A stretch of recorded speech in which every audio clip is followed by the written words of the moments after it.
айгүй олон талт ур чадварыг угаасаа шаарддаг болсон цаг үе ирчих. Хамгийн чухал нь тухайн бага ажиаллаг сэтгхүүтэй болгоно гэж яриад байгаа юм. Тэр юу гэсэн үг вэ? Одоо богино хурдаар үр дүндээ хүрэх, тасралтгүй сайжруулалтыг үргэлжлүүлэх аргачлал байгаа юм. Тэгэхээр багийн нэг гишүүн бүр энийг бие зүрх сэтгэлээрээ ч гэдэг юм ингээд мэдрээд тэрийг хүлээн зөвшөөрөөд багаараа яг энийг хэрэгжүүлэхийг зарах нь нэг чухал.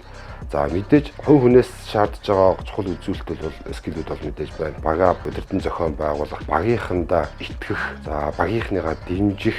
Бас нэг аягүй чухал зүйл бол яг юм харилцаа. Энэ бол олон талт оролцогчдыг нэгдсэн нэг ойлголтоор зангиж мэдээллийн тэнцвэртэй байдал, мэдээлэл солилцох юм чадварыг шаарддаг болсон. Тэгэхээр энэ харилцаа бас энэ дээрээс аягүй чухал. Шинэ төсөл хөтөлбөр хэрэгжүүлээд шинэ санаагаа бизнес болгох гэж зорио явж байгаа хүмүүс маш хурдан хугацаанд туршиж үзээд алдаад дахин ребрендинг хийгээд гарч ирэх энэ цаг хугацаа хэмжиж байгаа хамгийн чухал нөлөөтэй юм болоо. За корпорэт цэглэлтэй компаниудын хувьд газар нэгж алба хэлтсийн төвшөндөө ажиглал зарчмыг ажлаа явуулах зохимжтой.